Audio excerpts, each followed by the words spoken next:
अपदीपोभव में आप सबका हृदय से स्वागत है। नमो बुद्धाय।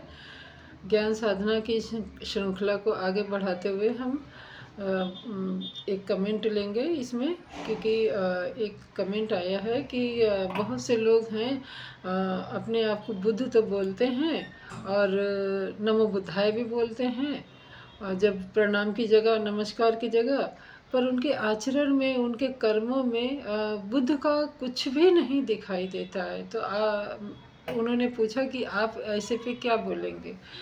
तो बहन मेरी, मैं ऐसे में क्या बोलूँगी, क्योंकि देखिए, अगर आप किसी को मानते हैं, आपको कोई अच्छा लगता है, तो जब तक आपके अंदर वो आचरण नहीं आते हैं तो आप कैसे कह सकते हैं कि मैं उनकी शरण में हूँ या मेरे गुरु वो हैं। अगर हम किसी को गुरु मानते हैं तो जो भी उनके आचरण है, जो भी उनकी वचन हैं, जो भी उनके उपदेश हैं, हम उन पे ज़्यादा नहीं तो थोड़ा बहुत तो पालन करना चाहिए। तभी तो हम कह सकेंगे कि हम भाई उस गुरु के शिष्य हैं। तो उसी प्रकार है, अगर आप अपने आप को बुद्ध बोलते हैं, आप अपने नाम के आगे बुद्ध लगाते हैं, आप और किसी को मतलब उच्च ना मान के बुद्ध को मानते हैं, तो ये मानने से पहले आपको ये जानना होगा कि उसमें बुद्ध जी में क्या क्या और विशेषताएं थी, और उनको पूर्णतः जानने के बाद ही आप उनका कुछ ना कुछ आचरण अपने जीवन में उतार पाएंगे।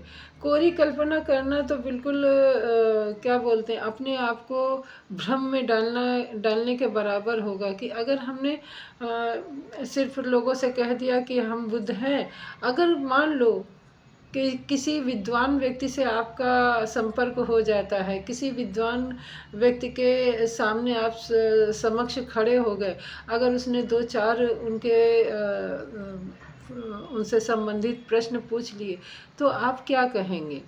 तो आप जो उस प्रश्न को उनको बारे में नहीं जानते सॉरी, उनके बारे में नहीं जानते, उनका क्या व्यक्तित्व रहा उसके विषय में नहीं जानेंगे, तो आप फिर वही अपने हिसाब से तर्क कुतर्क करने लगेंगे, जो कि आगे मतलब अच्छा नहीं होगा।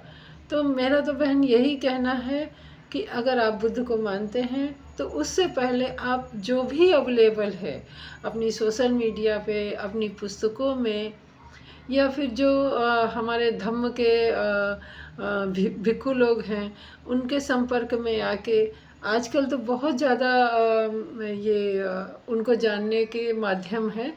तो पहले आप बुद्ध जी को बहुत अच्छे से जान लीजिए, बहुत अच्छे से नहीं तो फिर भी उनको जान लीजिए कि बेसिक चीज़ें, वो आखिर बुद्ध क्यों बने, वो बुद्ध क्यों कहलाए। तो उसके बाद अगर आप कहेंगे कि हाँ मैं बुद्ध को मानता हूँ, वो होगा वास्तविक सत्य, वो होगा आपकी आत्मा को बुद्ध को स्वीकार करने का प्रण या दृढ़ संकल्प या फिर इच्छा। तो आशा है आपको अपने प्रश्नों के उत्तर मिल गए होंगे। और हम बुद्ध को क्यों मानते हैं, ये अगर जो शक रहता है, शंका रहती है, वो निकल गई है। तो मिलते हैं अगली वीडियो में। धन्यवाद। नमो बुद्धाय।